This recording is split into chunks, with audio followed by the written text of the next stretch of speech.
What's up, Junkies? It's Kenshiro. We're back with Culture Junkies Live. Today we're going to be talking about kind of the stuff that the fans just hate to talk about. But joining me today is going to be LGZ and Fallen Marvel. What's up, guys? How are you? Doing good, doing good. Glad to be here as always. So, yeah, let's talk about things that get on the nerves. Right. Hey everyone. So, also joining us today will be Miao Yin and GQ once they finally make it back in, but they're just not here just yet. But they will eventually be here, I promise you. So we hope everybody had a wonderful weekend. Obviously, we've got a whole lot of news and things to cover as well. So I think without further ado, we're gonna go ahead and just jump right on into fix. LGZ, you ready for that? Yes, I'm ready. I'm ready. I'm ready. Take it away. Take it away. All right. All right. Hey, ladies and gentlemen, this is the fix. So let's talk about this. The Iron Man suit disappeared, and now there is an LAPD investigation going on. So apparently, what happened was the original Iron Man suit from the original Iron Man, suits valued at over $325,000, went missing sometime between the March-April timeframe. And we're just now hearing about it because it was only reported missing last Tuesday. So I don't know what's been going on. They don't know where it's been. They just said it was stolen out of a prop room. And of course, they're trying to get it back as it is a part of cinematic history. So they really want to get that back. Also, Marvel is rebooting Deadpool by erasing his past. So for the last 7 years, Jerry Dugan has been writing for Deadpool, and yet today, actually, Deadpool 300 dropped, and they're ending his reign as writer for Deadpool by erasing the memories of Deadpool.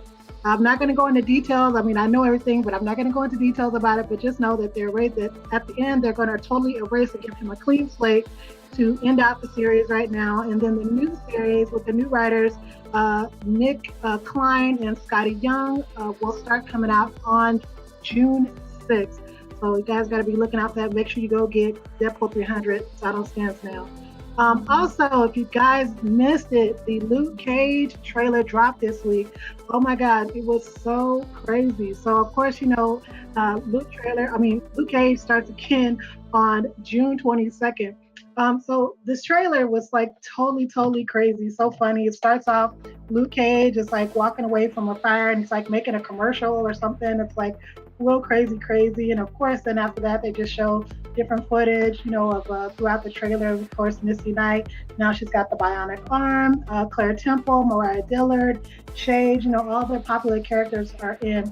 And it also introduces Bushmaster. So during the trailer, it's like all of a sudden, all this happy fun stuff. And then like this guy walks up to Luke Cage and like totally kicks his butt. And like, yo, what's going on? And everybody's like, oh my God, because somebody put it on YouTube and it went viral. And like everybody's like feeling sad for Luke Cage. It's real crazy. So I'm kind of interested to see how that turns out. If you guys don't know who Bushmaster is, he is actually a crossover villain from the Iron Fist world. I believe he was featured first in Iron Fist Volume 1, number 15, back in 1977. Best year ever. It was created by writers Chris Claremont and John Byrne. Also, they also mentioned about how there's also going to be Danny Rand from Iron Fist. He's also going to be a part of Luke Cage this season. I don't know how and how much, but just be looking for it, okay? All right, new games out this week, guys. We've got Death Road to Canada on the PS4 and the Xbox One. We also have Mega Dimension Neptunia BIIR. It's also on the PS4. Comics coming out today. Venom #1, Medieval Spawn and Witchblade #1. It's part of a 4-part series. And then, of course, like I mentioned earlier, Deadpool number 300. And that, ladies and gentlemen, is the fix. Appreciate that, LGZ. Well done as always. I want to revisit a little bit the whole thing with Luke Cage and Bushmaster. I think you said. Yes. Yo, when my man Luke was walking down the street, all cocky as hell, right? I mean, just walking out like, dude, I'm the baddest dude, and like, blah, like, oh, dog, he just went flying to the ground. I mean, dude, it was funny, it was great at the same time, and then he just looked over, like, Harlem is mine. Like, yeah, I just knocked you the fuck out, bro. You ain't gonna do nothing. What y'all really think of that trailer though? Paula Marvel, what'd you think? Anyway. Honestly, I missed the trailer. I have not seen it yet. Yo, man, you slipping, dog. What? Yeah. I've been slipping this past week. It's just, that's just one of the things I kind of needed to check out. I did catch up on Cobra Kai a little bit though. Other than that, yeah, I slipped on that one though. So I guess you made up for it since you caught up with Cobra Kai. What'd you think of you finish it? You finished all of it? Not yet. I'm on episode. Oh man, it should only take you 5 hours to finish this thing. Why is it taking you so long? Hey, I have a life. All right, okay, I get it. LGZ, what's your other thoughts of the trailer? Again, I'm excited to see what it was. I'm actually kind of happy that there's going to be another guy, kind of taking the reins or whatever, a new villain. I really I hope he lasts longer than Mahershala Ali lasted the first season, because like they took him out pretty quick. So I hope this guy lasts a little bit longer to kind of make it, kind of flow a little bit better. Right. And then of course I'm still like, Alfre Woodard's character, I'm just like, okay, I'm still trying to figure out what she's doing. You know what I mean? So yeah, it was definitely nice seeing her as well. Because she was one of the brighter spots of Luke Cage, and she was, but Mahershala Ali. I mean, dude, he did such a fantastic job. I don't know if anybody can match what Copperhead did in the first season. I mean, it was just incredible. It was just really great. Cottonmouth, like Anthony Mender saying, Cottonmouth definitely needs to be resurrected, because he was just that deal. He really was. Yeah, I was still kind of disappointed they kind of X'd out Cottonmouth like that, because it was just it's like his presence that he had, like in that damn laugh of his, like I don't know what it was. It was just, it's like, what? It's like so smooth. I can't even bro. Recreate that laugh. It was so smooth. Like, something like that. I don't know. It was just. I know. It was just like, cool, dude. It was just was like everything in that show. So yeah, man. Like, it was just cool, man. But what's his what was other buddy's name that came in after him? Diamondback? Talking about Diamondback? Yeah, don't nobody want to talk about no Diamondback. He was weak as hell. You know that. That's like, actually. He was. We was talking about this a little bit earlier. That's who we should have talked about. Cottonmouth. That's who we should talk about. Cottonmouth. I mean, he was not Cottonmouth. Diamondback. Diamondback. But Diamondback's like pettiness kind of was growing on me though. Like obviously Cottonmouth was like better of the two, but it's because like he had this level of pettiness to him. It's like he was just funny. Like I'm just like I don't know what it was. Like I mean they did have him kind of like ramp it up a little bit as far as like being a little bit over the top, but I didn't really gripe too much about Diamondback as much as everybody. Like he was a bit over the top if you think about it. Like okay, if you say so. I'm not saying it necessarily in a great way. No, I mean Diamondback was just he was just weak, man. Like Anthony Mender saying in the chat, he was a jive turkey, man. I mean, that's being nice saying he was a jive turkey, dude. Saying he was a jive turkey is being nice for real. I mean, because that's just it just wasn't, man. Whatever you want to say.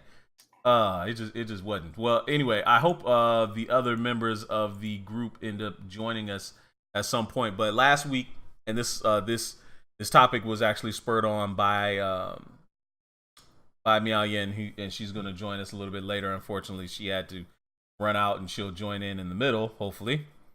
But we started to talk about, we wanted to take a poll of kind of things that annoy people in the general fandom. Like all of you guys out there in Junkie Nation, we love this stuff, but there's certain things about the fandom that we just cannot stand. Like literally, it's stuff that like just grinds our gears, that just gets on our nerves, stuff that we just tired of seeing, you know, tired of people talking about, so on and so forth. And honestly, there was a lot of things that that got covered. You know, I'll reveal some of the ones that are on the list, and we could talk about some of those eventually. We'll talk about those a little bit briefly. The ones that actually did kind of make the list. So bear with me 1 second. I need to pull it up. One of them I know was one of them that didn't quite make the cut of things in fandom that people can't stand. One of them near the bottom of the list was clickbait articles. And honestly, who loves clickbait articles? I mean, literally, those things are rampant everywhere. It's like the articles that basically have the headlines that are garnered to get your attention, but they don't really give you anything, like nothing at all, or maybe it's something that's like completely made up by a writer that needs to get clicks to get the ad revenue. That's one thing. Two people in the Junkie, and this poll was taken in the Junkie Nation earlier today. But one of the polls that we had, one of the entries in the poll was said 2 people put down Call of Duty, 2 people put down the reimagining of characters. I'd imagine that would be like, Nick Fury being turned black, or give me another example, guys. I know there's another one. There's a reimagining of a character that just didn't need to be reimagined. Making Wonder Woman a B cup. Oh, there you go. There's GQ. Now, I don't know. That seems like awful random just to, well, whatever. 2 people also said online gaming, although I don't know about that one. People said, heroes can't kill. They were mad about that one. 3 people put armchair experts, like people that just think that they're the experts in everything based off of reading an article. Third act twist out of nowhere. Zombies and people that obsess over every detail about a film before it comes out. One that I thought kind of would make the cut was like video game adaptations. And another one was, go ahead.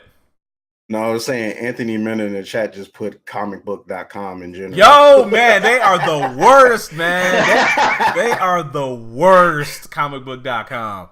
One that I thought was like really close to making the cut but didn't quite make it, was 1 vote off, was the Marvel bias community. Now, the other half of that coin actually did make the cut. So we'll start from the top. We'll start from the top to the bottom. So the first topic actually is Batman. Came in number 1. I mean, absolutely ran away with it. People said the one thing in things in fandom that people just cannot stand and they're tired of is the Batman. Your thoughts and basically his prep time armor. So, I'm gonna give it to a guy that just joined the show and he actually is a big supporter of the Batman. GQ, why are people saying this about the Batman? Why are people tired of Batman?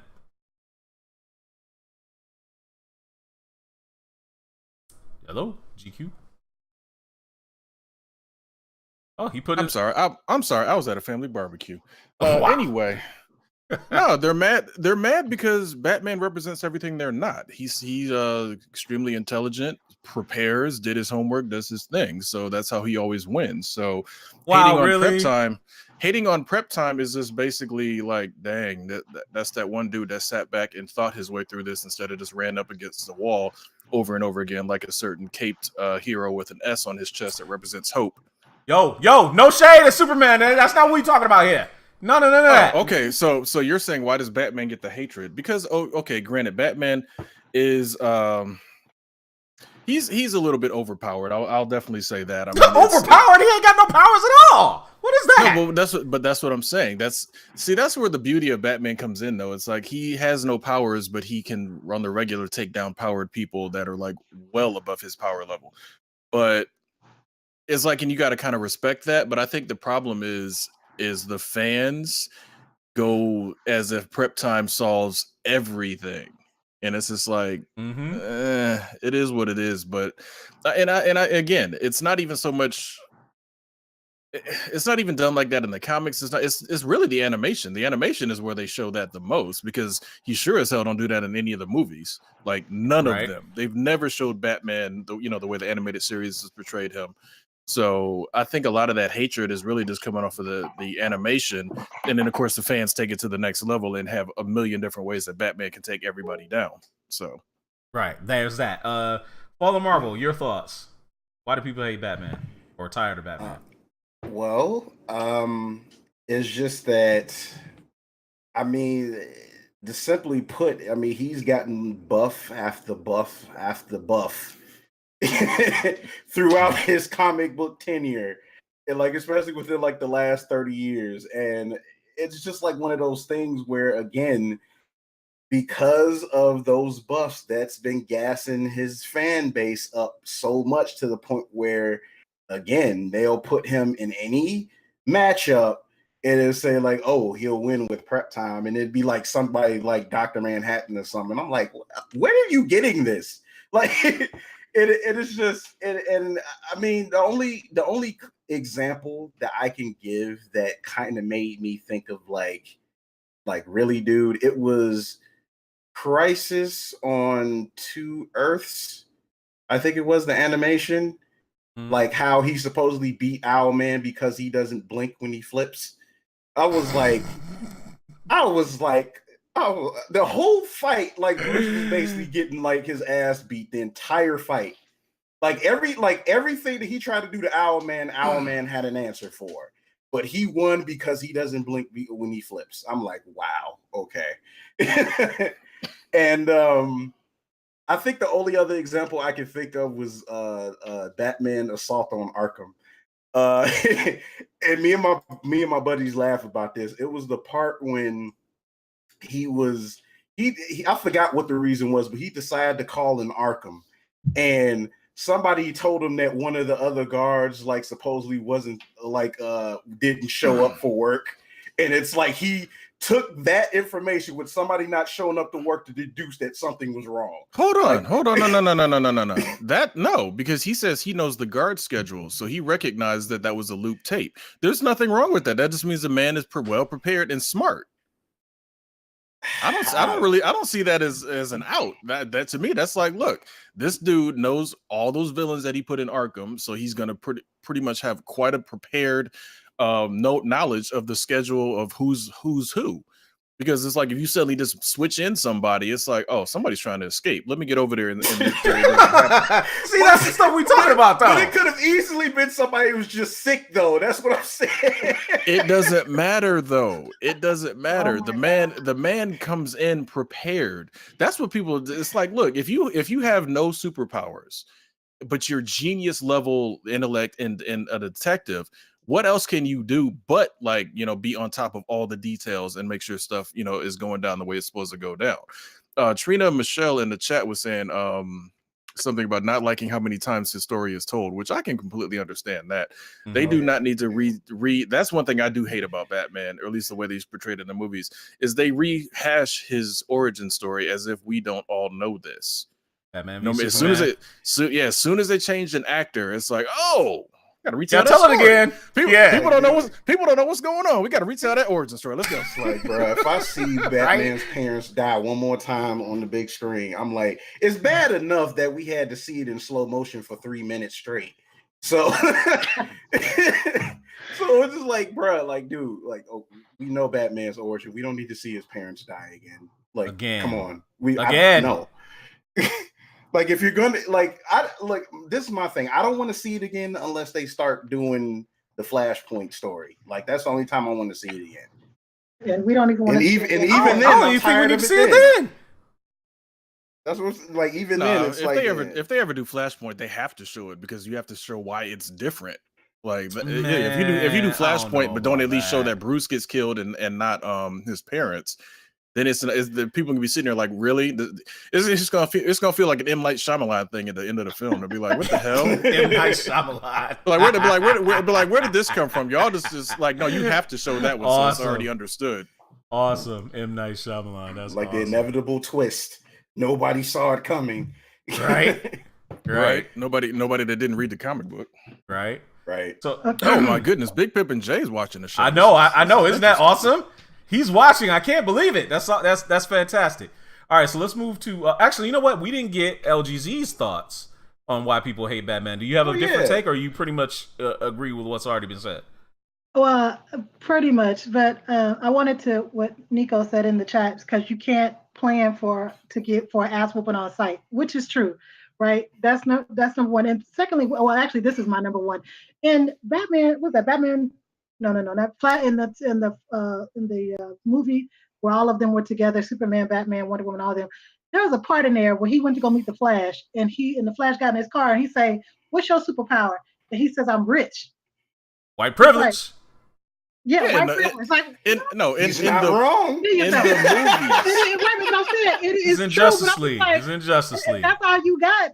I mean, okay, but see, again, that's trash. movie. It is trash because it was coming from that garbage Justice League movie. So I mean, you have to understand why. But I'm saying his whole storyline has always been that he is a rich kid who can buy stuff and do everything. Like that's not. I mean, kind of like Iron Fist too. It's kind of similar. Iron Fist don't embrace his riches though. No. I'm talking about Danny Rand, Iron Fist. Yeah, whatever. Yeah, same type of thing. Rich kid. Okay. Let me go ahead. Let me set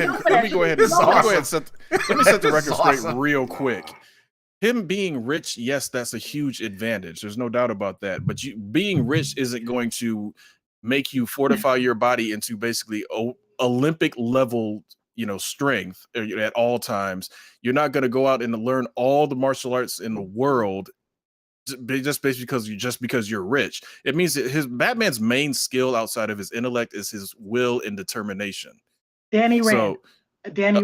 Okay, but again, Danny Rand is Marvel's like wannabe Bruce Lee, ripoff of that whole thing. We're not talking about that. We're talking about Batman right now. Batman, but the story is similar. Rich, white. Comic books always have similar stories, though.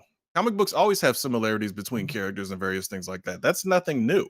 The whole thing is, what you're missing is Batman just being rich is not. It's like if that's the case, Bill Gates should be Batman.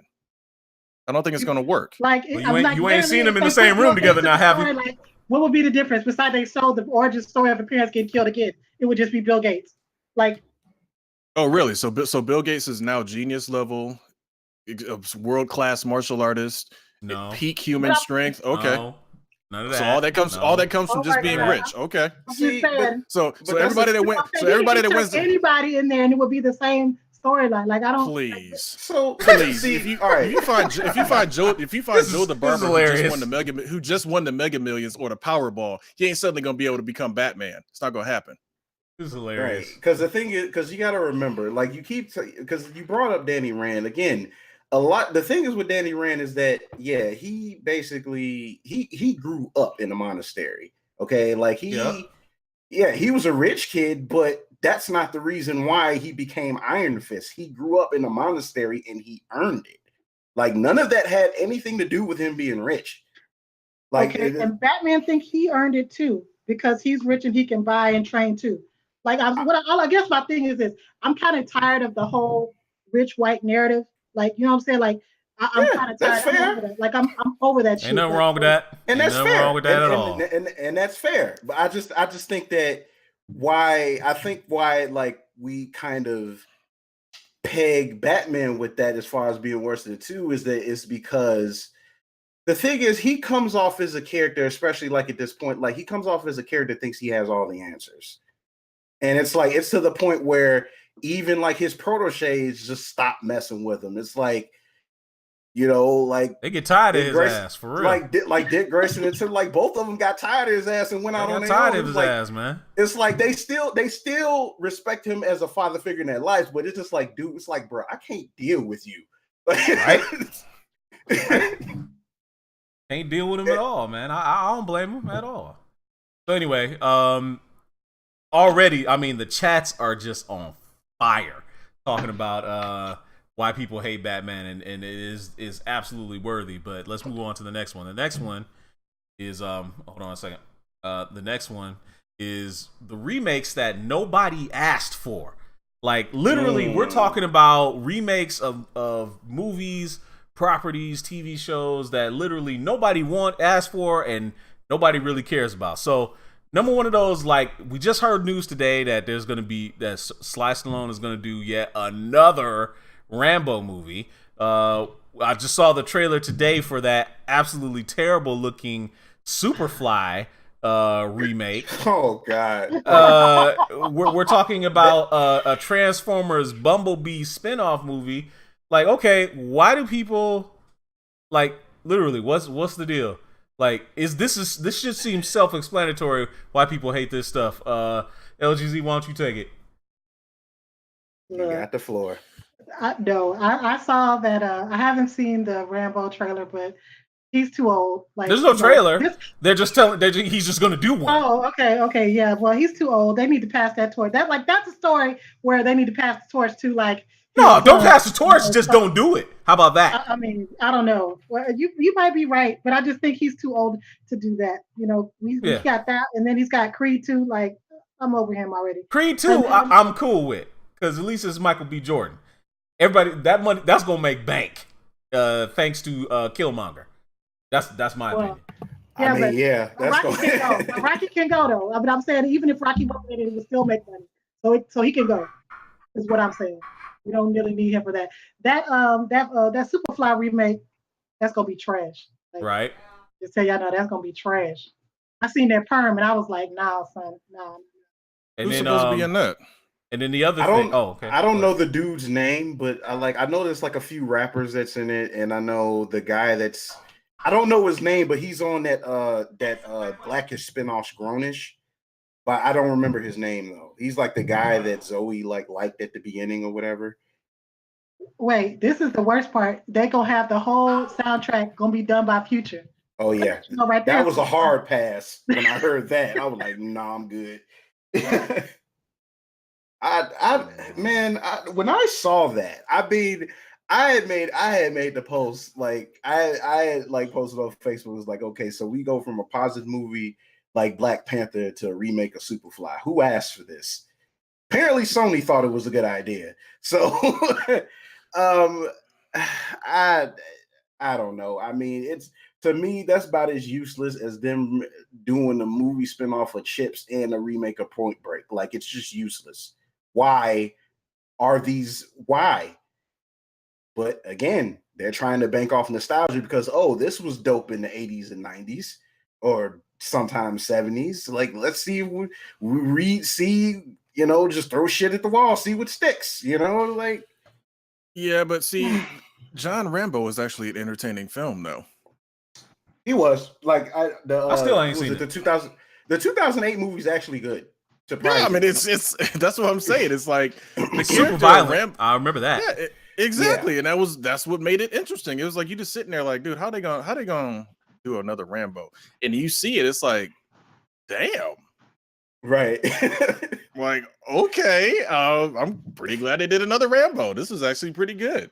So, I mean, who knows what they're gonna do with this next one? I mean, whatever. It's like Liam Neeson is in his 50s. He might even be getting close to 60 right now. He's still an action star. So it's like, It's one of those, if they can still do it, let them do it. Because Expendables, as crazy as it was fun as hell. Like, come on now. One was good, but by the time they got to 3, it was just like, No, 3's main problem was the fact that it wasn't R like it should have been. Yeah, because 3's storyline, Mel Gibson was a great villain. You just didn't let him get as hardcore as he could have gotten. Expendables 2 was pure fun. The freaking villain's name was Villain. I'm like, come on. It's like you can't write crazy silliness like that. And this is like it was what it was meant to be. It was a go in there, watch some stuff get blown up, watch some people get stabbed, watch Chuck Norris tell a Chuck Norris joke. I mean, it's like everything about that movie was fun. The first one, was super great, and I love the first one. But to me, I love the first, and I like all 3 of them. Really, it's just it's mindless, violent fun. There's nothing wrong with that every now and again. I mean, they're throwbacks. I mean, that's the only reason why, like, a lot of, especially folks in our age range, and maybe introduced to some people that's younger than us. I mean, it's a throwback to action movies in the 80s and 90s. Now, personally, I do still enjoy the first one. Second one, I'm kind of mad about. Third one, I hardly remember 3. So I mean, I think the only thing I really remember about 3 was Wesley Snipes with the knives, which I thought was okay, what I thought was cool. Yeah. But as far as anything else in 3, like I don't remember anything from 3 really. Right. It was just, I don't know. Like again, like the one thing that hurt it is that like it got neutered because they made it PG-13, and it was like, okay, didn't you guys remember what happened when y'all made Alien versus Predator PG-13? Like, no, don't do that. Like that doesn't work in PG-13. There's a reason why they had an R rating back in the day, because it worked in that rating. It doesn't work in PG-13. Stop doing that. I hear you. He said, "Who's cleaning pots in the kitchen?" Sounds like a fast food line. Somebody making noise. Not over here. So, Michael Johnson actually brought up something, that movie that just came out. I think it was like 2 weeks ago. Overboard. Remember that Kurt Russell, Goldie Hawn movie? Kind of like a classic early mid 80s movie. That got remade, and I think it bombed already. Like it just got bombed to hell. I don't even made even his budget back. I think it's already out of the theaters too. Like, so that's wait. When did it came out? When it came out? Like 2 weeks ago. Like, was it last week or the week before? So they decided to premiere it in the middle of a black hole. That was stupid. Pretty much, yeah. No. Pretty much, yeah. Let's put this movie out on the same day Avengers comes out. Yeah. We're gonna make. No, some I bank swear, right I think it was like 2 weeks ago. I don't think it was last week. It doesn't. 2 weeks ago. It doesn't matter. It was still close. Nobody was looking forward to it though. That's you were in the middle. You were right at Event Horizon. If you came out anywhere around that movie. Let me see. I'm curious to look at to see what the release date was of this movie now, because I would laugh if it came out the same day. Like even if like Avengers got moved up, yeah. Oh my God, they were dead either way. Like it was last Friday. Like the release date was last Friday. That movie was dead either way. Yeah. Hey, I was not too smart. That movie was straight DOA. Yeah, like, that DOA. movie had no hope. That was like something they just wanted to do as like some kind of I don't even remember tax write-off. It was like they wanted to do it as a tax write-off. The one with Kurt Russell and Goldie Hawn? Yeah, I don't remember the original. Oh, it was classic. It was classic. It was very classic. Classic movie. So anyway, the next actually a good one back in the day. Like that's like one of the ones I used to catch as a kid or whatever. But it was absolutely a classic. Like a remake for that. I remember when I first saw the trailer for that, I was like, "What? Why? Like, what is the purpose? Like, why? Like that's the same way I felt. It's the same way I felt when they remade Point Break like 3 years ago. It's why are you remaking? I forgot about that. Everybody forgot about it. Like I unfortunately still remember because Point Break was one of my favorite movies in the 90s. But I'm still thinking like, why remake this? This movie doesn't need a remake. Why? That was bad. It's because Stark called Thor Point Break, and they were like, "Hey, let's do that." Yeah, bring that back. Right.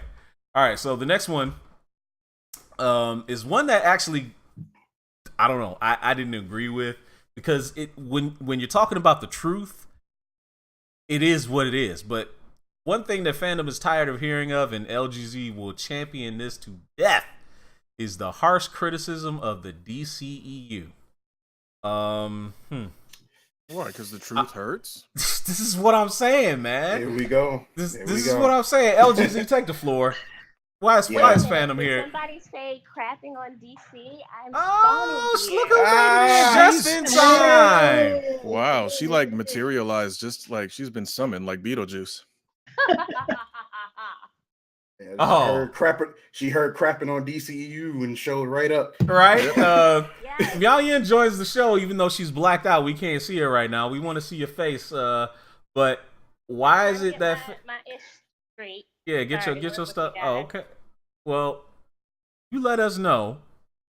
And Vault of Midnight Detroit just chimed in. What's up, guys? I would let Elle go first, and I'm gonna try to chime in after. But I just needed to make sure that my presence was known. Awesome. LGZ, take it away. Okay. You have to clear your throat. I have a full prepared thesis on this. Oh my god! Stop it. Yeah, she's gonna tell us why we all misjudged Batman v Superman. Let's go ahead. You got the floor. No, I'm not gonna say, but it's like this. For a long time, it's like DC was the standard. Like, DC was the standard, and now Marvel came up, and they didn't blew them in the water. That's cool. It's competitive, but even still, y'all act like DC wasn't the shit for the last 50 years, and the last 10. It's been MCU, but it's like y'all. Everybody acts like they shit on it like it never existed. It's kind of like how people do the Cowboys. The Dallas Cowboys. Now, of course, I mean, I'm in Texas, but of course, I'm a Texas. The hell does the Cowboys? Okay, hold on, just let me finish. But I'm saying, like, everybody is like, oh, Dallas sucks, and Dallas is this, and Dallas is that. But people fail to remember Dallas got like 6 or 7 rings, and half of these teams barely got one, if that. So, like, don't shit on them because they not doing it right now. They was like running shit. I mean, it's only been recently that the MCU has been doing it. So don't shit on the shit because that was the standard. Because Marvel had to learn from somebody, right? So I'm saying, like, I don't. That's why I don't necessarily like it. But Batman versus Superman, I have another thing prepared if y'all want to hear that. Are you done? Are you done? Oh, okay. Yeah, I guess so. Done. GQ, take it, please. What? I want to hear the rest of the panel. No. You got to answer that. No, you got to answer that. Well, if he doesn't want to go, I'll answer it. Yeah, I'll answer. Yeah, go ahead. Okay, go ahead. Now, I get what you're saying, L, but this is kind of one of the things you forget, though. Yeah, Superman kind of started it, and it was awesome. Superman 2, also awesome. But it also followed with Superman 3 and 4. So they were 2 for 4. Now, we finally got the revitalization with Batman, with Tim Burton's Batman. We had that one. Then we had the follow-up, Batman Returns, just as good. Batman Forever kind of split down the middle. Some folks like it, some people hate it. But then it was followed by Batman and Robin. See, the thing is, at one point they did have a standard. That's true. But they also don't have that great a success rate if you look at all of their movies from the start, even from the classic ones. So even after that, when it took them that long to finally, hey, like, are we even going to touch Batman or Superman again? It would be quite a few years before they even touched either one of those properties again. And they attempted to try to use some other ones. Some were liked, some weren't liked very much. I mean, you have your Constantine, you have your the Losers, which I don't know how well it did, but I know I love the Losers. I thought that movie was actually pretty fun. But you also had Jonah Hex and Green Lantern, both of which did horribly. And then the thing is, they set a standard, but at the same time, the success rate wasn't all that great. Like, now, if we're looking at box office numbers, then yeah, they did have it because even Batman and Robin made money, even as bad as it was. But it was bad enough to where they didn't want to touch Batman for a good while. So, again, they set the standard, but again, that's still a different time. The thing is, that success rate still wasn't that great. Okay. Go ahead. So there was some valid points there, but as Al said, they were the standard for a very long time, and also the thing that gets me, because some people do have fair criticism about the DCEU, but they act like that's the only thing that DC does is the DCEU, and there is nothing else in the world of fandom, in the world of entertainment, in the world of anything that DC is doing, which I always am like, well, there's other shit going on. But I'm going to put that aside real quick. Going back to the films, you forgot Watchmen. And yes, also, people tend to just think about certain characters. So yes, when we hear about Batman, which we're fucking tired of Batman. When we hear about Superman, personally, I'm tired of Superman. You finally get Wonder Woman. They did Wonder Woman right. But there's other characters and things that they have done. You mentioned Constantine. That was a great hit for its time, but nobody attributed that to DC because it was Vertigo at the time. I'm sorry. No, I'm saying like I was agreeing with you. I was like, as I remember, it was like DC Vertigo at the time. Yeah, it is part of a different realm, but it's still DC. And yeah, you're right. That's my whole thing is don't act like other shit doesn't exist. That's awesome. That's great. Fair criticisms on the films, the new films anyway, because yeah, they fell off. They let their time pass. They're you know DC itself is oppressed by a overlord that doesn't want them to do things. And that's a part of it. I'm just like, all right, when you criticize it, criticism is fine, but also tell the whole story. Also be fair about the criticism. Now Marvel is great. Marvel has had its hardship and they have come up from it and they had a great 10 years, even though they had some films within the 10 years that I still think are shit, but other people love it, so that's great too. Um, but the thing is, I'm just like, come on, guys, let's not just throw the whole brand away because they've had the last what is it 5-6 years maybe whatever within the same time frame that I guess we'll put in the same time frame that Marvel was coming up has been having their issues and some issues that they haven't completely recovered from. Now in the 90s, that was all Marvel. Marvel was the one who had tons of issues they weren't recovering from, so much so that they lost a lot. But yeah, people have a short memory. That's my whole thing about bashing the DC itself, and I'm not just talking about the ECU because there is some fair criticism there, but DC itself, I'm like, come on, y'all like, y'all not being right, y'all not being fair, you're not telling the whole story. Man, we got people in the comments chomping at the bit to get at on this one. And honestly, there's a lot of comments going on, but GQ, why don't you go ahead and take it? And maybe I'll pull a few of the choice gems from the chats. Well, all right. While you look for gems in the chat, I'm going to go ahead and break this down to the ground. DC had its chance. They had, I don't know, 40 some odd plus years of owning DC. I'm sorry, Warner Brothers had 40 plus odd years of owning everything that was DC. They decided to stick with Batman and Superman exclusively for a decade, if not a little bit more. The first two Superman movies were good. The third one was questionable. The fourth one was trash. Granted, the fourth one was made by Canon, but whatever. They sold it off. That's their fault.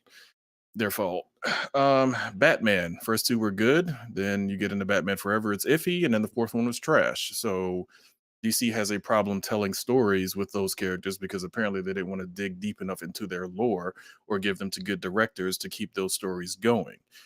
Then you finally get to Christopher Nolan. He does Batman Begins, turns it all around. His best achievement, of course, was The Dark Knight. Made $1 billion, thankfully. Dark Knight Rises was iffy. And that was kind of where it ended. And then they tried this whole Green Lantern thing. Didn't work. They tried Man of Steel. The jury's out on that one. Some people like it, some people don't. I personally thought it was okay. Could have been better. Then you get to this whole thing where you're getting right around the time where Marvel was doing their thing. Let's go back into Marvel's history. Yes, their early stuff sucked. Their Incredible Hulk TV movies were garbage. But then they had Blade, and they let it be cool. And then it was good for the first two. And then the third one was So that was pretty bad. X-Men comes around. Yes, a lot of changes from the comics. Got rid of the spandex. Didn't really respect the source material. First two were okay. Third one was iffy. And they just kind of fell from there. And you just keep going and going and going with X-Men. And it never really caught on. Then Marvel proper, the actual company that made the damn characters to begin with, decides, skip all this. We're going to do it ourselves. And they did it with what they had left. And they kicked ass of characters that have been around for over 70 plus years. And they made them look like they were amateurs. So That's why Marvel gets all the props and all the credit that it gets, because their movies kick ass with characters that have absolutely no business going up against the likes of a Superman, a Batman, a Wonder Woman, a Green Lantern, and all those other various characters. Tell me any of us would have thought that Iron Man was going to be a more popular character movie wise than some of the other DC characters. That the Avengers were going to just basically just mop the floor with Justice League as if they were just an afterthought, like a comic book that just came out like 2 years ago. So spare me this whole DC is all this and all that, and they're dark, and isn't it so? Apparently, it just doesn't. That's not what's making a lot of money. And that's still the name of the game at the end of the day. If you're not making bank, your characters don't get more movies. The fact that there's an Ant-Man movie, the fact that the fact that Groot's death got more of an emotional response out of the audience than Superman's death in Batman v Superman. Something's definitely wrong with DC. So if they don't fix it, screw them. I don't care if they go under. Let Disney buy them, and maybe they can fix that. Ooh, that will hurt some people's feelings. Let me tell you. That will hurt some people's feelings. I'm not saying that Marvel doesn't get the credit that it deserves. I've never said that. What I'm saying is, don't act like DC is like, and listen to the words here. Don't act like DC is doing nothing well. Their movies have problems. I've admitted that. We've had talks, and I'll continue to talk about it. But the thing is that anytime Marvel does something great out of left field, instead of us just sitting here enjoying Marvel, and it's like somebody has to pull DC and be like, oh well, they're shit, because I'm like, all right, we talking about Marvel right now. Like, do you want to know why? Because DC decided to. She doesn't want to know why. That's okay, because DC decided to thump their chest when they had Dark Knight, and they thought they were on top of the world. They thought they were like the best thing ever. And again, it goes back to that thing I posted in the Facebook group, straight out of Coming to America. Anytime you're talking about Marvel, they got to pull Rocky Marciano out their ass with Dark Knight as if it's something special. So let's just be real. Those are folks, in my opinion, who just don't have a better argument. Like folks like I know they don't. Yeah. You know, if you can't have an argument, what you gonna go for? Like a low blow, of course. Right. Yeah. But here's the thing, though. Here's the thing. You have to understand, when you are in a position of power, you stay in a position of power by kicking the shit out of anybody that comes for you. And Marvel is in an extremely strong position of power. And DC is basically in a position of, damn, we need to do something. Because they scrambled to get that Justice League movie together, and it was garbage. Yeah. And like, I think the other thing too, I honestly really feel the other thing too is like, on the other hand, like people actually want the DC movies to be good as well. Because it's like the Marvel movies, they've been knocking it out of the park for a whole decade. And it's like, okay, DC, like they look over at DC like, what you got, DC? And then they come and they don't deliver. And it's like, that's like one of those things where it's like, because again, I went in like when they started Man of Steel or whatever, it was a bit iffy, but I came out liking it because I did like the different take with Superman. Did he brood a bit too much? Yeah, he did. But again, like that movie had issues, but it had issues that it could build up from. It had things that it could still improve later on. But then they kind of, popped themselves early with Batman v Superman. And the thing is, I went in trying to like it. I went in with optimism that like, okay, maybe this movie will not be like how the trailers are portraying it right now. Maybe it may actually be good.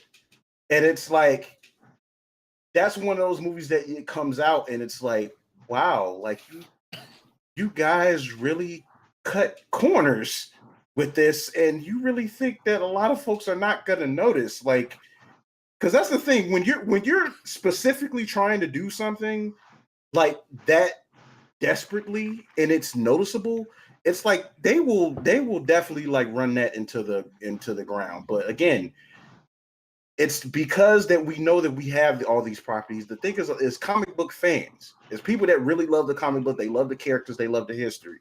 They want these movies to be good. You know, like no, I can't think of anybody who goes into a movie wanting it to be bad. Like I don't. Probably, but the thing is, obviously, if you go into a movie wanting it to be bad, then there's obviously something wrong with you.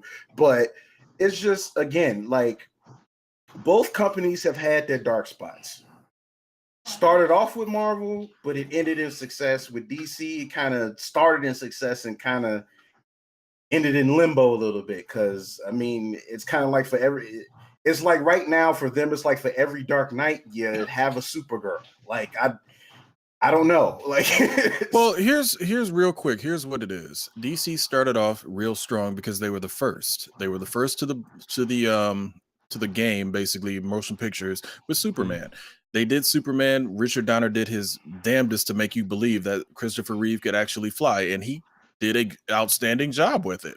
So it's like when you're first, everything looks great. Like, dude, that's awesome, Superman. Blah blah blah. Then they finally had the little resurgence with Batman, when Tim Burton did Batman.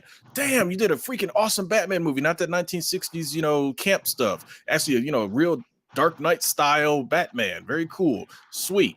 Marvel came in with X-Men and it was like, okay, whatever. I see what you're trying to go with it. But Blade obviously preceded that. But Blade was like, dude, man, that's what I want to see. R-rated, kick-ass, vampire hunter, blah, blah, blah. Fast forward, DC is still stuck in that whole thinking that they're doing something special when it's like, dude, Iron Man kicked your ass and he shouldn't have. Like the Hulk movie, the first Hulk movie with Ang Lee was straight up trash. But the Ed Norton one turned it around and was like, dude, that's actually pretty good. And then Avengers was like, look, here's the bar. You better do some squats if you think you're gonna jump this high. So that was the problem. You had DC still sitting back there as if they were doing something special, and they let Jeff Johns do nothing. They could have had their own Kevin Feige, and they said, "No, dude, sit in the corner. We'll call you when we need you." They should have called him a long time ago instead of letting Zack Snyder's bitch ass sit in that spot. But again, that's a overlord problem more than a problem. It doesn't matter. It doesn't matter. It's a problem nonetheless. It is, and I'm not saying that it's not a problem. I'm just saying in the realm of being tired of I'm just tired of rapping on these all the time. Okay. Unnecessarily. Well, let me do some. At least the ones that's crap with no argument. With no real argument, I hear that. But if it's a valid argument, you gotta let that ride. Let me get some of the comments and then we're gonna move on to the next one. Tony Young is like, first of all, you call a spade a spade. It is what it is. Let's see. Big Pimpin' Jay is like really. I miss this guy in the chat. This dude, if y'all could read some of the stuff he's been saying, it's been fantastic. It's been absolutely. First of all, he says, one of the things he says, using the football analogy since LGZ like using football. He said, look, so if we're using football as a source, DC has been the Buffalo Bills. Get to the top, but never win it. Like, been on the top, like, but just can't cross the threshold. That's what he said. That's what he said. So, but he also said if we're talking baseball instead, DC is a Hall of Fame caliber with a 365 average. And then Anthony Mentor says DC versus Marvel is like LeBron versus Michael, and more power to him because that's almost kind of what it's like for real. That is what it's like. And what's that? I said that one is a good analogy. Yeah. And Big Pimpin' J, well, last one for you, Miaoyan. He says, "I for one welcome our new oppressive overlords," meaning Marvel. I'm assuming. I'm assuming. Hold on. Here's the thing, though. This is one that always gets me. Here's the other Rocky Marciano that comes out of the DC side. Mm-hmm. Marvel's losing in the comics, and it's cycle. It goes back and forth. But here's the thing: no disrespect to comics, but all disrespect to comics. Movies make way more money than comics. Well, sure. I think a valid point on that is that okay, since the movie sucked, they're like everything else in Marvel sucks. The cartoons suck. because I don't need to watch those because the movie sucks. And then the comic sucks because since the movie sucks, the comics book suck too. And that's where I get to the whole. Well, okay. Here's the thing, though. Movies move my bottom line a heck of a lot more than the comics do. Doesn't matter. We're talking about fandom here. This is fandom. This is straight up fandom. I spend my money on a company that I own stocks in, and right now Marvel is killing it. I get it, and I agree that in the movies, in the live action, they got it.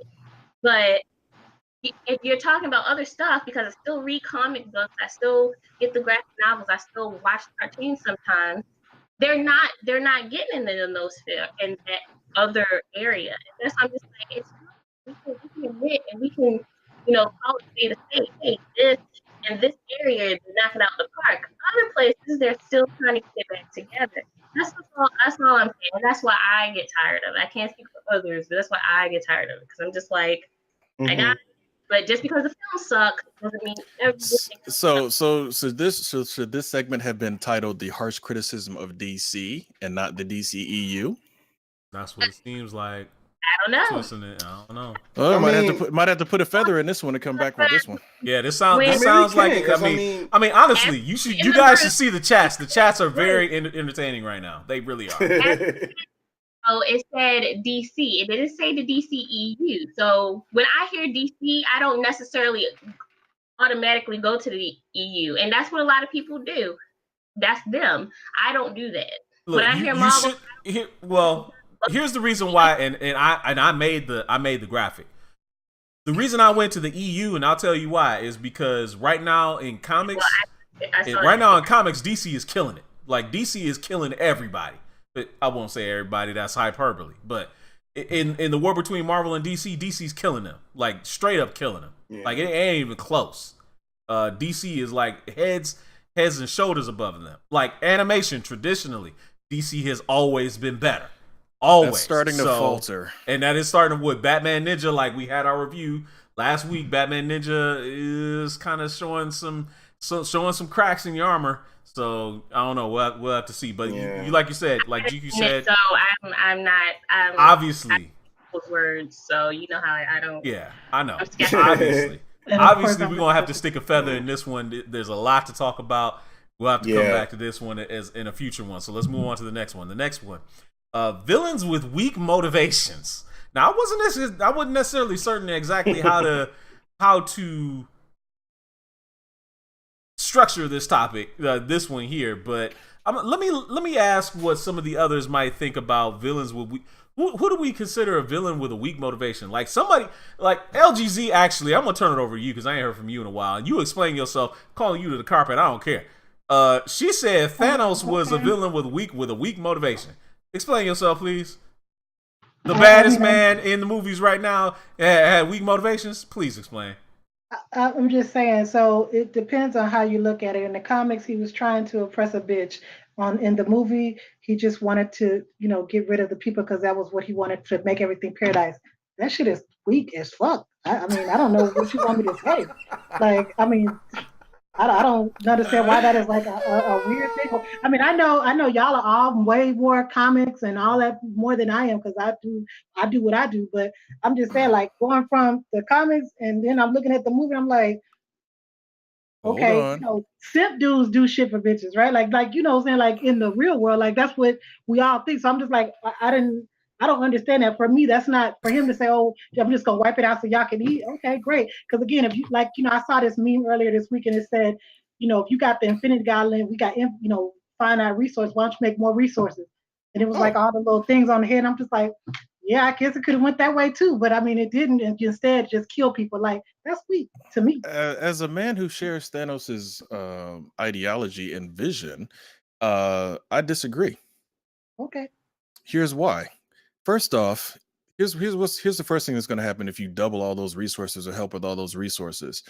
You're going to have all them people like, oh man, you didn't make enough gluten-free stuff, man. Like I'm gonna be mad. And it's like, so I'd rather just wipe out half of you and just be dispassionate about it. Be like, you're done. Bye. Gone. Because here's the thing. You're not understanding that his motivation was extremely well thought out, real plan for the sense of he feels that his world was destroyed, well, not destroyed, but basically like, wasteland because it was overpopulated, too many people. And that's fine. His solution for that actually had a real world, profit, so to speak. It's like, if you look at Gamora's world, he killed off half the people and it was a paradise after that. So he had actual examples of, hey, this actually works. I'm the only person that knows that this works, and I'm the only person that has the will to do it. So his motivation was actually quite clear. He was trying to basically bring balance to the world, not even worried about peace so much, just balance to the universe. So again, I have absolutely zero problem with that. So again, all I'm saying is, if you want, I mean, that is his individual thought. So for me, I'm not trying to kill off half of the people in the world, because there's other ways to work around that. Like, that's what I'm saying. Like, that's not a thinking. No. See, that's not a thinking man's plan. Because yes, like, it is. People for what? Hold on. See, no, you're putting morality into it. That's the problem. You're trying to approach it from oh my God, I don't want to kill all these people. Well, that was the issue with his planet, right? They were overpopulated, so he thought that was too much. That is a morality problem. That's not. No, it's not. Yeah, no, it's not. No, it's not. Was genocide. That was his whole. Exactly. The thing is, it has nothing to do with morality. The thing is, he was and essentially he was a prophet, but he was a radical as well. That's his whole thing. His whole thing was like, okay, the only way that we can survive is that we have to pick people at random and wipe out half the population in order for us to survive going forward. That didn't happen, and he used his own words as an example. Like, okay, if this is going to happen in my world, it's going to happen in others. And he had this whole. It's like a person that, like, okay, they go through an event in their life, and all of a sudden they have an epiphany. That was kind of like his quote unquote moment of clarity. It's like I'm the one that saw this happen. Like, this is something I feel like I need to do. This is something that, like, I want to be able to, it's kind of like, in a way, like saying, like, he basically thought himself to be the savior of the universe because he was willing to make those hard choices. It's not unlike a lot of people, even nowadays, like, are willing to do. They might not necessarily want to go ahead and go through with the whole genocide thing, but at the same time, it's like one of those things where they have like that whole moment of having this idea or whatever, and it's like he said, he's the one that felt he's the only one that knew this worked. He, in his mind, he's the only one that knew that worked, and he was going to carry it out no matter what, because in his mind, in the long run, the universe will prosper in the end. That was his whole motivation for it. Yep. But instead, he killed Superman. I mean, I'm sorry, he killed Spider-Man. No, I'm saying he killed Spider-Man. He killed, people that, I for me, like I said, that was weird. Like, is y'all mad about him killing the heroes? Is that what y'all mad about? Random. It was indiscriminate. No, that's the thing. It was random. It's not. Okay. Like, we don't, like, trust me, my feelings were hurt when Spider-Man died too. Don't get me wrong. But at the same time, it's like, dude literally had a well thought out method to what he wanted to do. Now, that's a lot of us probably, that's what they call him, the Mad Titan, right? Because that shit was madness. That wasn't like. That's the whole idea. That's the idea. But I still think what you asked, the question was weak motivation. I think that's a weak motivation. Weak motivation, balancing out the entire universe. I think that's weak. That sounds like a good motivation to me. I know. I think what a lot of people don't understand, because again, you have to remember, people are they're carbon. That's all they are. Whether they're here or not, whatever. People develop emotional attachments to them. That's on them. Realistically, at the end of the day, like he said, the resources are finite. So if there's only so much here, why am I going to waste my time with the gauntlet making more? Just like, it's just the same exact problem, because now you're completely unbalanced. Kill off half, let it become a paradise. End of story. Now, if we want to talk about characters as far as recent memory that have weak motivations, let's look at, I mentioned her earlier, we was talking about Cypher from Fate of the Furious. What was her reason for doing all the shit that she did? Oh, she was weird, man. She weird, but You know what? Okay, she didn't do anything special. No, L, look, just like you've seen Fate of the Furious, right? I'm assuming you did, right? Okay, explain to me what her motivation was. That shit was trash. I don't even know. Like, I don't even know. That whole movie was trash. Like, yeah, Cypher. Yeah, she was talking about Cypher, man. Wow, yeah, man. See, exactly my point. Mm-hmm. So, give me an example of somebody with a good motivation. L. Mm-hmm. John Wick. He's not a villain. He's not a villain. He is a villain. He was. Wow, no, he is not. Hold on. So wait a minute. Hold on. So just because it's like this. They told the story from his side, right? He's the freaking protagonist. Are you kidding me? He was a. Hold on. He was a killer by necessity. Wait. Protagonists and antagonists are always misused anyway. So let's just throw that out the window. But here's the thing: you're approaching it from a moral standpoint of he was going around killing people. That's his job. You don't tell the plumber, dude, you're horrible to water because you're cutting it off and rerouting it and doing all that other sort of thing. That's his job. Yeah. So if you get paid to kill people, and matter of fact, he left that profession. Mm-hmm. So he was definitely trying to basically be a better person. Mm-hmm. So you're going to have to find me a villain. Killed his dog. They killed his dog. And I feel that. But he's still a hero. So you going to call him a villain after they kill his dog? I'm going to go off too. Somebody killed my dog. I'm going off too. So that makes you a villain then, right? I'm just saying, yeah. I mean, I guess. Wow. So. I don't think so. So now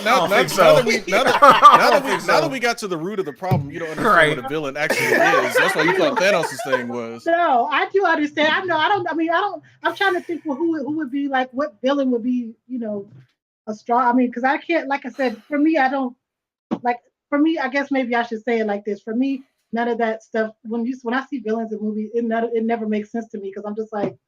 What? Because again, it always seems stupid to me. Because you're trying to rationalize it through emotion. There's no emotional. There's no emotion that's going to go. Because for example, as much as people like to praise the Dark Knight, the Joker was a villain with a weak motivation. Ooh, I want to cause anarchy and chaos. I agree. Then what? Like it was a fun ride, but at the end of the day, it's like, okay, then what? Yeah, and that's always been a thing with that. Like that's always been the thing with Joker. Joker has always been like he just wants to just cause shit to happen with no real reason why, and then it eventually becomes that he just wants to do it because he wants to piss off Batman. Yep. Yeah, he doesn't have a motivation, so he's a bad example. You know who's a good motivated villain? Emperor Palpatine, and he's also extremely patient too. Very. How long did that take to enact that plan? What was like? It was over at least a 20 to 25 year span. Yeah, but he had been planning it before that though. No, we know that. But what I'm saying is in the sense of when he actually was able to get in position to start doing stuff when he became a senator.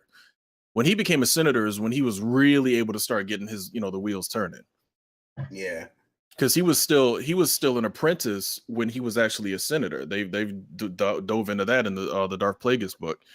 Like even during the early events of Phantom Menace, like Darth Plagueis was still alive and he was still actually a Sith apprentice at the time. So I was like, dude, that you talk about planning and being, staying the course. Yeah, I know. Because the man. Oh, I'm sorry. I was gonna say Darth Vader. Somebody mentioned that in the comments, and I when you bring up Palpatine, Darth Vader too, I would say he didn't. Whiplash from Iron Man 2, I see in the comments as well. Now that I can get behind. Yeah. I mean, the thing is, like, people harp on Whiplash as a whole, but they had something they could build on. I just think the way it was carried out just fell short because that whole thing with his, with his dad. Was it like his dad and Tony and Howard Stark like both worked on the arc reactor and he got excommunicated because he was like selling shit on the black market and and all this, that, and the other. It's like I kind of get that as being a motivator. I just think that the way it was carried out in the end probably fell short. Well, again, it goes back to he was a comic book movie villain that was just put in there to be another guy in a suit versus Iron Man because Iron Man's rogues gallery is about as deep as a puddle. But yeah, you know, and so I get that. No, I get that. But it's like going back to Darth Vader. Darth Vader is not a villain. Yeah, in ways he's a victim, if anything else. Yeah, Darth Vader was always an basically an enforcer. That's all he was. He was basically the galactic bouncer of the Empire. Boy, Anthony Mentor throwing shade in the chat. He says Batman has weak motivation. Oh wait, he might be seen as a hero. I mean, that's just straight shade. Yeah. Straight up shade. I mean, you gotta admit, in a way. But again, it goes back to what actually makes somebody a villain. It's all about perspective. It's always about perspective. Yep. Because again, if somebody kills a family member or whatever, yeah, you're gonna be pissed at them. Problem is that family member had a specific time that they were going to die anyway. So is that person being a villain by carrying out that death sentence, or are they essentially doing "quote unquote" God's will? Yeah, respectively, of course. But yeah, I mean, it's just like, I mean, I think the best example you got me was a line in the movie. It's just like they pretty much hit the nail on the head. And what was it? Revenge of the Sith. Obi-Wan was like, "Hey, Senator Palpatine is evil." Anakin was like, "From my point of view, the Jedi are evil." Yep. It's like everybody. That's the dangerous thing. Like when you have characters that in their own mind that they are the hero in their own story, like that's something that, you know, it's basically like perspective versus perspective at that point. It's not as simple that like, oh, I'm the good guy, I have to stop the bad guy.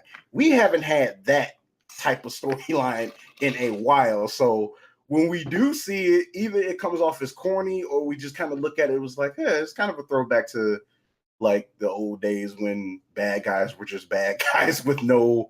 Yeah, but see, but here's the problem. As soon as you do that, then everybody's, oh, it was a shallow villain. They were weak and blah. Exactly. It's like, okay, well, now we're giving you villains that have all sorts of multi-complex layers of, you know, thought processes and moralities and motivation. Now you don't want to hear that. You just want it to be, well, the weak motivation. No, dig into it a little bit further.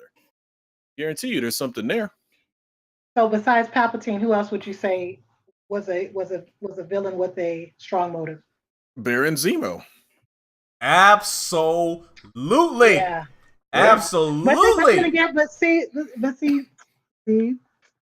But that was more. That was morality too, because his family got killed. So I mean, like he had a reason. I understand. I understand. Because you just told me, oh, don't throw morality into it. So, but that's exactly. I'm not saying no. He didn't do it out of morality. He did it because he was pissed that his family died. Yeah, he didn't do it. He didn't do it because, oh my God, I feel that the Avengers are such a no. He's just straight up a revenge. He wanted revenge, and you know what? He's like, you know what? I have absolutely no powers.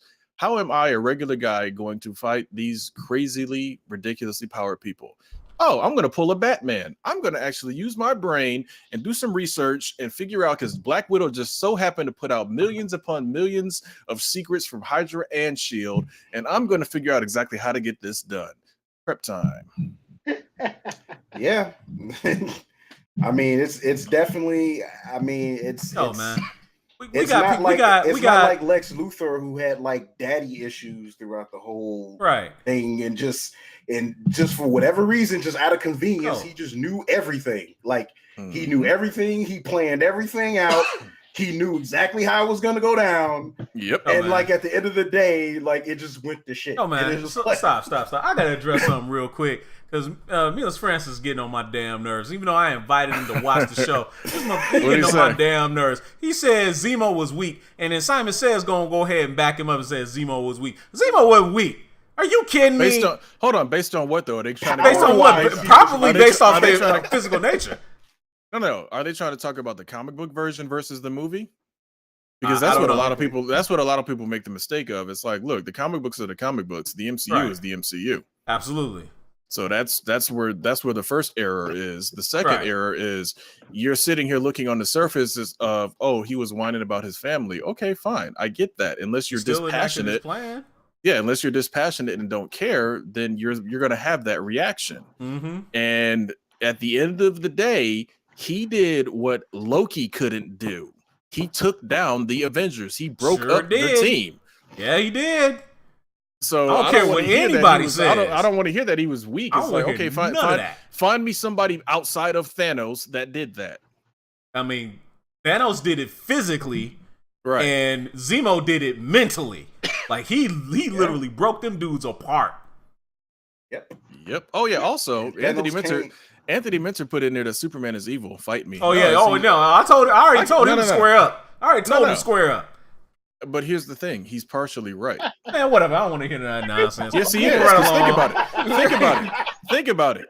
What was the one rule that Superman's father Jor-El told him in the first? Oh yeah, movie? you cannot interfere in human history. Yeah, I already know about that. Did he do? And he rewound the clock. Yeah, I know. Over a female, no less. So you want to talk about you want to talk about simp, like El said earlier. So let's just be real. Superman has a little tinge of evil in him. So I don't want to hear that. I mean, Superman is the biggest. Hey, Pa Kent gave his life in order for him to follow that through, and Clark couldn't do it. That was funny. Man, not only that. Hold on, and wait. Quill did no. Quill. Okay, a lot of people are complaining about and it's spoilers if you haven't seen it. I don't know why the hell you haven't seen it yet, but people are complaining about the whole Star-Lord thing hitting Thanos in the face, blah blah blah. It was supposed to happen that way because again, you're on the path where this is the only way they can win. Otherwise, Strange would have just blinked his ass off somewhere. It was supposed to happen. And you know, I love how everybody keeps bringing it up with Quill, but like they don't say anything about what Tony did in Civil War. Because if you really think about it, yeah, I understand him being angry, but you're still essentially trying to kill an innocent man that had no control of his actions whatsoever. Right. And Tony knew damn well he couldn't hold on. No, I've heard this a million times. I've heard this a million times. Beyond the fact that was his mom. Because remember, he had way stronger connection to his mom than his dad. Of course. It wasn't even about the fact that the Winter Soldier killed his father. It was more likely he killed his mom. Yeah, you have to remember. You have to remember, if a drunk driver ran over your parents tomorrow and you had the opportunity to beat the living shit out of them, would you not take it? Because remember, they're under the influence of something else, blah, blah, blah. They're not their right mind. Man, I don't care. I don't care. Sorry. I mean, I don't think in the heat of the moment, especially because you just found it out and they sitting right next to you. Do you think he would not throw a punch? This is the thing. I get that, but the thing is, what makes these scenarios there's still like that one key thing. See, the person getting drunk and under the influence was a choice. Winter Soldier didn't have that choice. He didn't have the choice to be under the influence. Solid argument. And the thing is, I get like Iron Man being mad. Don't get me wrong, but still, at the end of the day, him making that choice to still kill Bucky, no matter what, is what essentially. But again, you're working with the power of hindsight and being able to think it through. I'm talking about you literally just found out. No, trust me, I get. And he's sitting right across from you. Oh, trust me, I understand what you're saying. Don't get me wrong. I get what you're saying. I understand the emotion. Because trust me, I have felt it at one point or another in my life. Trust me, I get what you're saying. It's still like it's still like that one key thing. It's like, okay, this is a person that literally had no choice to do what he had to do what he did. The thing is, that's what makes it different from like a drunk driver, because the person chose to drink before driving. See, they had a choice whether the other person didn't.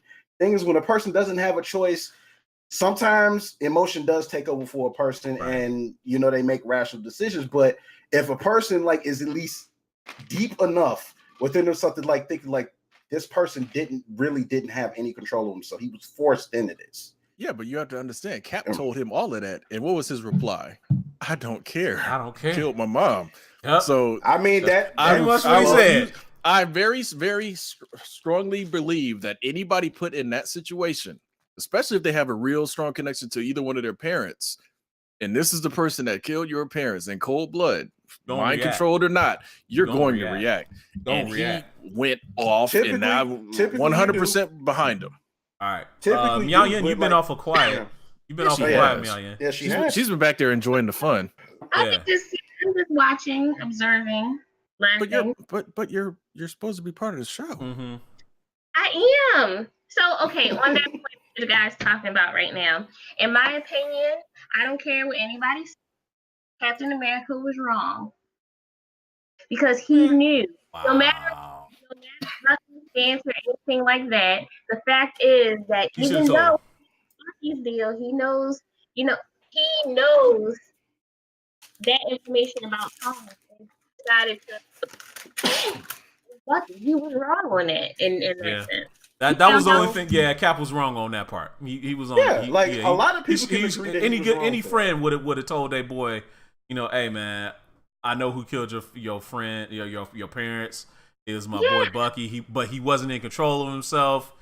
So kind of cut him some slack. Had you told Tony that a long time ago about it, he was just protecting.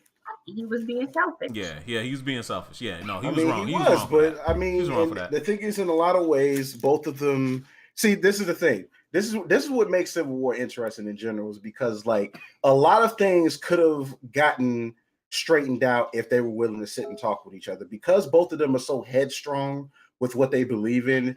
That's why like they clashed. It's like a lot of things would have been straightened out if they would have just sat down and talked. That's the whole thing. But they're on different sides. If we're gonna go with morality, they're on different sides of what's good and what's the greater good and all that kind of stuff. Their philosophy is totally different, and that's what makes them different heroes. Hey, okay, Anthony Mitchell lost his. Hold up, real quick. Anthony Mitchell just said, "What if Cap found out Bucky killed his mom? Her name is Martha too. Cap's mom is not named. Cap's mom is named Sarah. Hey, come on, man. That would have been funny. Well, hold on. L being extra quiet over there. Is it because that we're talking about the movie that made Batman v Superman push up its release date because they thought they was so scared? Is that what it is? Moving right along. All right, let's get to this last one, and then we got one other topic we need to get to. The last one is the things fandoms is tired of. Fandom is tired of Dragon Ball. Yes. And everything all Dragon Ball related. Now Miao Yin, she has Marcus Superior Prior keeps like egging her on about secretly being a Goku fan and all that shit. But like straight up just endlessly trolling her. So Dragon Ball. So why is fandom tired of Dragon Ball? Like let me ask that. Why is fandom? Speak of all of fandom, I can only speak for Miao Yin. And Miao Yin is tired because it's subpar bullshit. And just it. It's just there's so many better animes out there that I'm just like, we really on this Dragon Ball shit? Like, come on, man. Like, I don't know. I grew up with Dragon Ball and Dragon Ball Z and all the different ones. And I grew out of it too, but people are still acting like it's the best anime out there. And I'm like, okay. I think here's the thing though, and I know I talk a lot because I have a lot to say and I'm awesome, but I don't think it's so much that. I think what it is with Dragon Ball is because Dragon Ball has an insane amount of longevity. I mean that anime is extremely old, so what you're getting new generation after new generation after new generation discovering it, and they're like, oh shit, we can still make money off of this. Let's put out some new Dragon Ball stuff. And then now that they've got the original creator to finally do Super, and it's like, oh damn, he had like other ideas in play. So I think what it is like for people that like watch anime for great story and emotion and all that, this is like, nah, dude, we here to have fun. So fights and screaming and power-ups and planet destruction lasers, and that's what they do. But I mean, it's like, I get what you're saying, how it's like, okay, it gets overhyped. That's not fun. It depends. Depends on who you are watching. It depends, because Expendables for a lot of people wasn't fun. For me, dude, I've been waiting for that. So it's again, your levels of fun and difference for what you're looking at. Because again, for anime, I despise anime that has anything to do with, oh, the main character likes this girl, but she doesn't pay him any attention. Miss me with that. Like I am not trying to watch any anime where the main character is chasing after this chick through the whole thing, and she's mistreating him. He's still chasing her. She curved him hard. Yeah, right. I'm like, dude, it's like you keep all that, keep all the magical girl stuff. I.e. Naruto. Right. Yeah. Come on. Oh man, dude, I hated Sakura, man. I ain't gonna front. I still hate her. I think she's useless, man. Lots of people still hate Sakura to I this still day. hate her. I mean, she's the most useless character I've ever seen in anime, man. I don't even care that she got taught by Tsunade and she became super strong.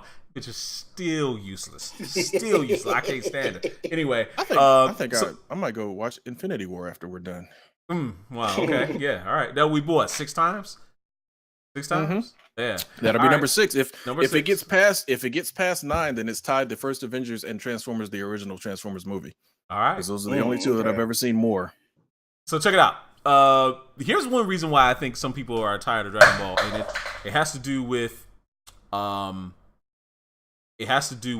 what fans like to do with like versus battles. They love putting Dragon Ball up against the Marvel universe, Dragon Ball up against the DC universe. Oh, they can blow up planets. They got to be stronger than such and such superhero. DC versus Goku versus Superman. That type of thing. So on that, I get it. Dragon Ball fanboys can make any fanboys of any liking, especially Batman fanboys, or Dragon Ball fanboys, or Superman fanboys. They can really grind your gears and really annoy you to no end. What do you guys say to that? That might be. I think that's very fair because especially whenever when you try to pit an anime universe versus a comic universe, in general, it's hard to do anyway because both of them have their own set of rules of bullshit half the time. And again, the Goku versus Superman thing went on forever. They did 3. Didn't they do 3 death battles with Goku and Superman? They did at least 2. Yeah, they did 2. I'm pretty sure they're gonna do a 3rd one, especially after the Ultra Instinct shit. Instinct. So it's we know it's coming down the pike somewhere, but I think it's even with the verses, it doesn't even just limit to Dragon Ball. I can't even remember how many times I hadn't seen Saitama versus somebody. Oh yeah, Saitama is the newest one. He's the newest one. But it's but I mean, anybody who is really familiar with that show knows Saitama is a gag character. He's written to win. That's that's his gag. It's just our relay in Dragon Ball. She wins everything. It's a gag character. They're not supposed to be taken seriously. So and Japanese Superman, aka Goku, sometimes. I mean, I understand. The thing is, even though I've kept up with Super in general because, again, it's a show I watched from my childhood. But the thing is, I recognize that show is what it is. And it's kind of ironic because in a way, the original Dragon Ball is slightly superior to Z as far as storytelling in a way.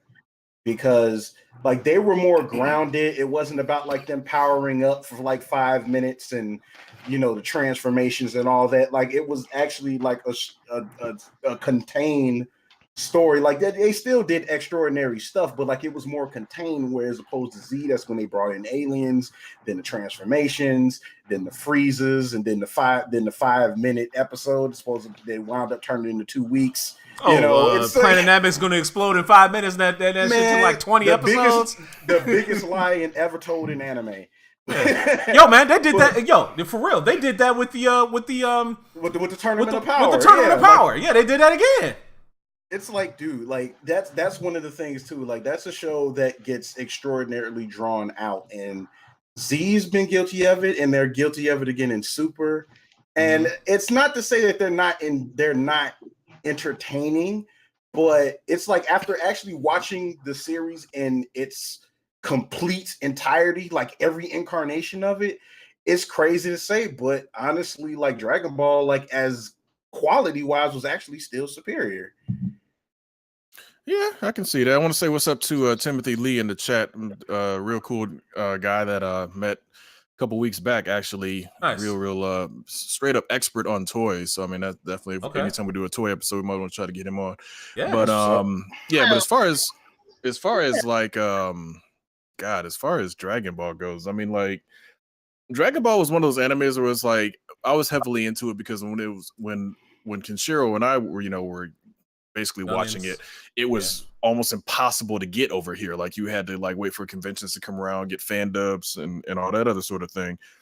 and that was pretty much the only real exposure you had to it. And of course, Dragon Ball Movie 7 was still like one of the best of all of them.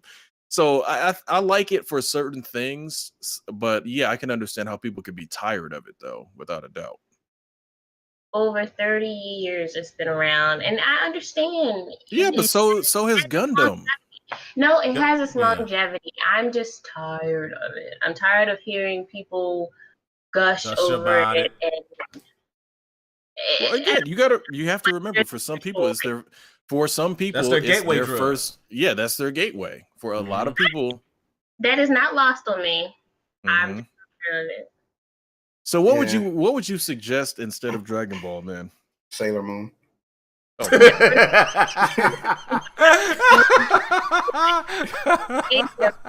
You know, like. Ironically, that was my gateway, though. I ain't gonna lie. It was one of mine. I ain't gonna front. It was one of mine too, back in the day. No problem. I literally just a whole bunch of other shit. Okay, like I'm just saying, there's a lot that is, There are. I mean, Full Metal Alchemist Brotherhood was fantastic. It was.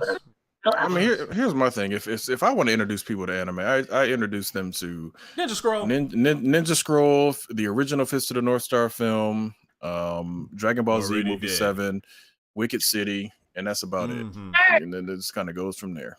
Yu Yu Hakusho will be on my list. Classic list. Yu Yu Hakusho will be on my list. I actually rewatched watched the first season again. I think a couple months ago, or whatever. Like, I forgot how good that show is. We bought it all on Amazon. That's what's up. One of them free. I don't know if they still have that out there, but go and check. The first season got on free. Whatever youngin, we got it on Amazon and all that. Y'all didn't grow up in the days of fan subs and waiting for translations and all that. Y'all just got click of a button, boom, here it is. How about the $30 VHS tapes that only have 2 episodes on it? When you couldn't have dub and sub, you had to pick. Right. You had to pick. I remember the first time I came across the 2 VHS tapes when Funimation finally had licensed the rest of Dragon Ball Z. Like, I remember, like, I had got the first episode when they introduced Trunks, and this was like way before they aired it on TV. I forgot how much that one was. I think I saw it like on sale somewhere. I still got the I found it like a long time ago. I still got the MP3 of the song they were playing in the background when Trunks first turned Super Saiyan. I still got it. You can't find that boy anywhere else. I still got it. So I might have to throw it on there. I might have thrown it on there for make some backup copies of that mug. Yeah, like for real. Send one my way. You better put that mug. You better put that on a couple of hard drives. Yeah, I got it. So anyway, Yao Yin, I know you. And this has been a lot of fun, by the way. This has been absolutely a blast to talk about all this stuff. But Miao Yin wanted to talk about something that kind of dropped in the news earlier, and it was the talk about what's it called, the Disney Fox deal, and how it's being what's the word you want to use? It's being, I guess, kind of. I mean, stuff's happening. Comcast is kind of throwing a monkey wrench into this thing, so kind of like go over it a little bit if you don't mind, and kind of like, like it says on the screen, does Marvel have a no lose scenario here? I think Marvel still works out pretty good, because it's kind of, if Fox doesn't sell to Disney, and let's say that it does end up going to Comcast, the way that the contract goes with Fox and Marvel, it's for Fox, but there's no Fox. The contract is void and the property's back. Which is, that's really what we all want out of the deal, is for, Marvel to get their stuff back. So if Comcast decides to pull this out of the works somehow, because this quick background is Comcast put a bid in first that was higher than Disney, but Fox was like, nah, we're gonna see if anybody else wants to get in on this. And Disney came up, and they of course jumped on Disney. And that's where we were. And then, of course, Comcast was like, but we can still give you more money. We can do this. We'll take Sky. We'll do all of that kind of stuff. Then we'll give you money for Sky. That's the difference there because Disney is not giving them money for Sky. It would just be part of the package where Comcast will pay for Sky, and that's why it's kind of like, well, but regardless, it's I would say went for fans and who love Marvel because they'll be getting those. And the other thing that's coming out of the deal is Disney is like, well, even if we don't do this whole deal with Fox, we're still making a streaming service with the things being at the helm, Pixar, Lucasfilms, and Marvel. That'll be like the biggest push for TV shows and just content. That is the stuff that they're like, this is gonna be what's on our streaming network. So that's another thing that's kind of coming out of the deal because if Disney doesn't get it, they don't get the Hulu part and stuff like that. So they're kind of just covering their bases there, saying, hey, we're going to do this and it's going to be great because we're going to give you fans what you want, essentially, which is a great marketing tool for them. So in other words, the House of Mouse wins even when they appear to lose. Something I like don't that. think that it's a win-lose scenario for them. I'm just like, I think it's a win-lose scenario for Fox because they're just like, well, which works out best for us? Disney is doing great because with the quarterly stuff that came back from Black Panther, they wasn't expecting it as much as they did. They 28 or 27% over what they were expected to make that quarter. So they're kind of like with this deal, they're like, I mean, so they're not really worried. You know, they want it, but they're not gonna steamroll Comcast to get it if Comcast ends up winning out the bid, kind of thing. Realistically, the only thing they need is their characters. Mm-hmm. Yeah, but that's outside of fandom, so I won't go into that. Yeah, but I was like reading it too, and it's like the whole thing with Comcast. It's like they're really trying hard to get some type of acquisition somewhere, and because I know it's like because again I know they were saying they were kind of waiting to see like if this whole AT&T and Time Warner thing was going to go through and all that or whatever. Want to get it because their biggest rival is AT&T, DirecTV, all that kind of stuff, and if that goes through, the antitrust stuff goes through with the government for them, they're like, oh, hey, well, now, our competitor we need more too. So this is why Comcast is really pushing on it because they have more to lose than Disney does. Disney wants to beef up a lot of its programming and stuff like that, but they're finding different angles to do it. Where Comcast, they're in the cable business, so. Right. And it's like, but that's the thing though. It's like, if you're trying to like do this, like, cause I mean, just from the outside looking in, like Comcast is they're kind of coming off as just like a wee bit desperate. Just like, cause even if you are, you don't want to show that you are, and I think there's like a little bit. I see them more as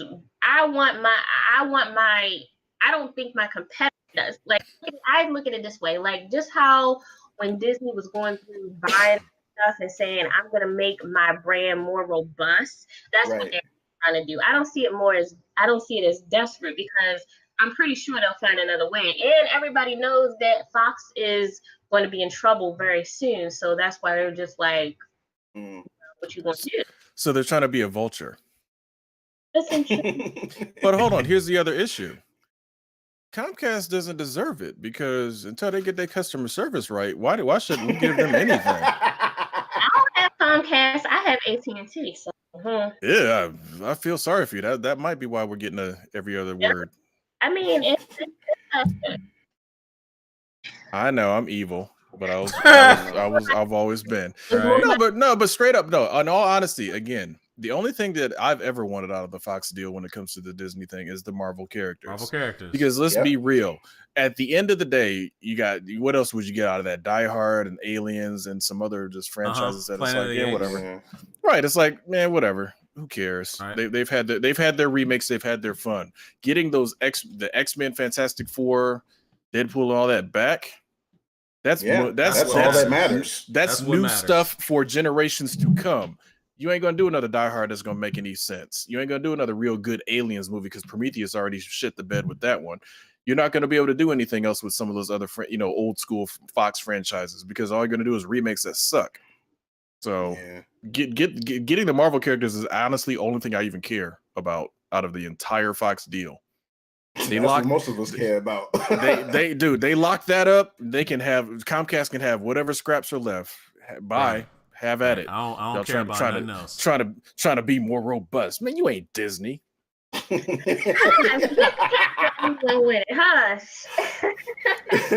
I'm just being honest. Come on now. It started off as a theme park and it became the most powerful media company in the world.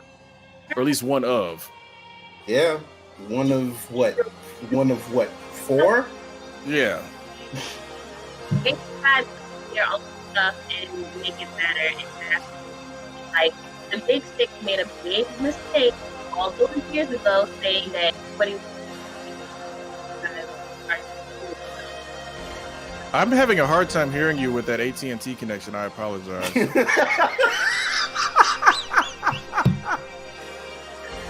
All this hate out of Oh, you missed it. You missed it. Be honest. You missed it. All right. She ain't been on the show in a while. I know she missed it. Energized. Hey, Fallen Marvel, I'm playing one of the song from when Trunks turned Super Saiyan for the first time. Oh, it might be a little flashback for you. It might be a little loud too. Yeah, might be. Yeah. So anyway, but we had a fantastic time talking about all these topics this week. I don't know what mischief we're going to get into next week, but I certainly hope you will come back and join us next week when we start talking about some fun stuff. Watch this space right here on our Facebook page or on our Twitter page at Culture Junkies,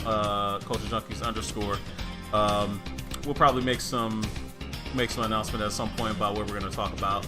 But we hope you all have fun. Did you guys have fun? Most definitely. I covered almost every base that I want to talk about, so I'm good for the day. Please, the moment I hear my voice, I'm having fun. I'm good. This man just doesn't stop, man. He just never stops. It just never stops. Miao-Yin, I know you're gonna be back sometime sooner than it was last time, right? It'll be a surprise, as always. It'll be a surprise, as always. Pop right in. All right, yeah, she's just gonna jump right in at the right time. Oh, okay. All right, fair enough. So anyway, guys, we're gonna go ahead and get out of here and let you enjoy the rest of your evening. Get ready to get tucked into bed. Get ready for work, for school tomorrow morning. Whether whatever you float your boat or whatever it's got to. Skip that. I'm getting ready for Avengers. Yeah, he's gonna go watch it for the 6th time. Not a bad way to end the night. Yeah, no, it isn't. No, it isn't. I can think of certainly worse ways to end my evening. Anyway, I don't like watching a DC movie or something. That'd be terrible. Yo, man, did I tell you the last time I watched Justice League and put me to sleep? Like, yeah. I got the 4K Blu-ray and everything. Put it on because I was gonna watch it again.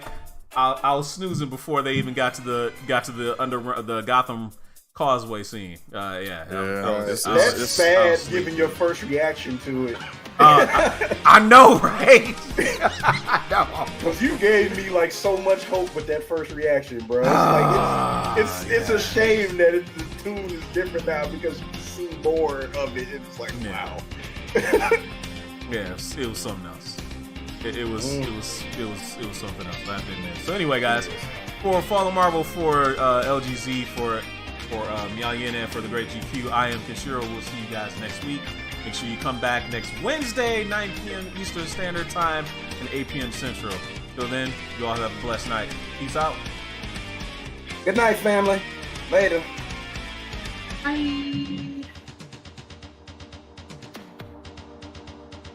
Anybody else? Miao-Yin, GQ, not gonna say goodbye. Wow. Guess not. They're too good for it, I suppose. See ya. He's wild.